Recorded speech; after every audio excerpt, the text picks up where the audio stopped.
Há ainda princípios que fazem parte da estrutura central e que nos entregam a clara compreensão de que a nossa Constituição adotou um modelo garantista de processo.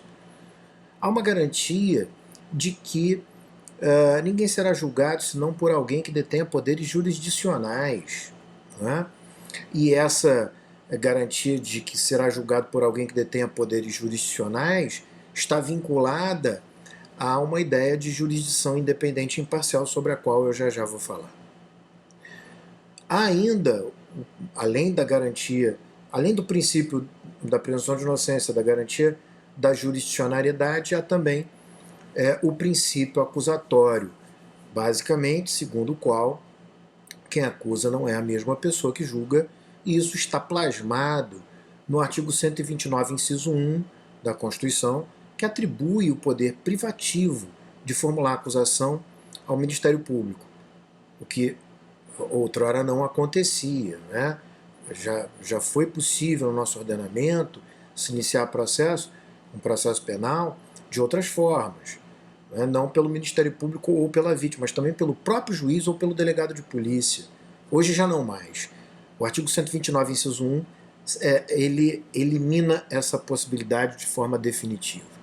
Ainda a garantia do devido processo legal, né, que implica, sob o ponto de vista, essa garantia, né, plasmada, estabelecida no artigo 5º, no inciso 54 da Constituição, tanto sob o aspecto formal de que todo o processo deve obedecer a todas as garantias e as normas processuais penais, mas também sob o aspecto substancial forte, no sentido de que é absolutamente impossível que se admita que está-se diante de um devido processo legal, do due process of law, que não necessariamente nós devemos considerar como exatamente a mesma coisa, mas é comum que a doutrina brasileira estabeleça essa correlação, mas sob o ponto de vista substancial, a garantia do devido processo legal implica no respeito às garantias da ampla defesa e do contraditório do julgamento por um juiz independente e imparcial. Sem isso não há devido processo legal. Bom, estabelecido, portanto, esses 4 princípios, digamos, fundamentais, né, sobre o primeiro nós já falamos, da presunção de inocência, eu agora pretendo falar sobre a garantia inerente à jurisdição, na medida em que a jurisdicionariedade implica em que ninguém possa ser julgado senão por alguém que tenha poderes jurisdicionais. Então começo pela ideia de que qualquer pessoa só pode ser julgada por um juiz natural. Juiz natural, aqui, nós devemos observar ou estabelecer a compreensão do juiz natural sob o aspecto negativo e sob um aspecto positivo. Sob o aspecto negativo, significa que ninguém pode ser submetido a um juízo ou um tribunal de exceção. Ou seja, ninguém pode ser julgado por um juízo, e aí leia-se, juízo significa o órgão criado posteriormente ao fato criminoso. Então, uma vez ocorrido o fato criminoso, não é possível criar um órgão especificamente para julgar esse fato. Isso viola a proibição de juízo ou tribunal de exceção. Mas esse viés negativo, esse aspecto negativo, não é suficiente.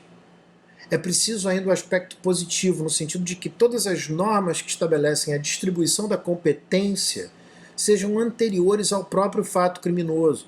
Portanto, não basta que exista especificamente um órgão já previamente criado. É ainda também importante, fundamental, que esse órgão criado ele tenha a sua competência definida em regras previamente existentes ao próprio fato criminoso.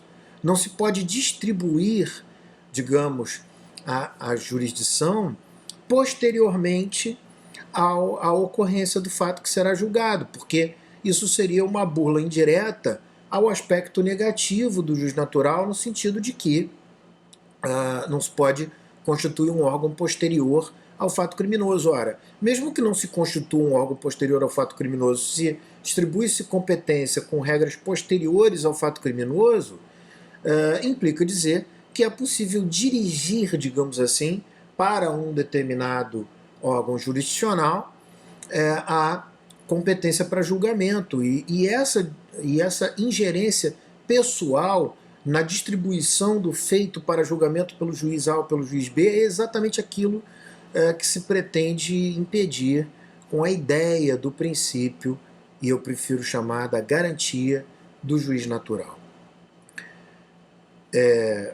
Existe um aspecto complexo, né, que se discute se a garantia do juiz natural se dirige apenas ao órgão, mas ou também à pessoa do juiz. E parece um tanto clara que deve se dirigir não apenas ao órgão, mas também à pessoa do juiz.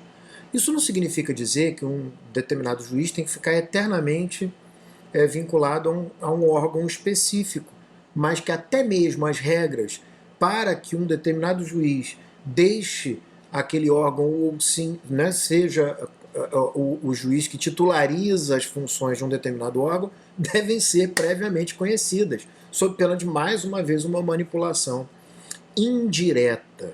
Né? A jurisdição ainda, ela goza da garantia da inércia.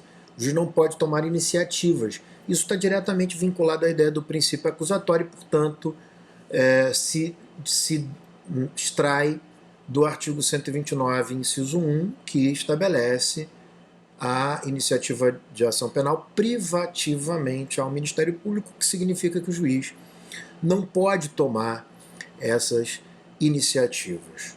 Mas eu vou falar sobre independência e imparcialidade no próximo bloco.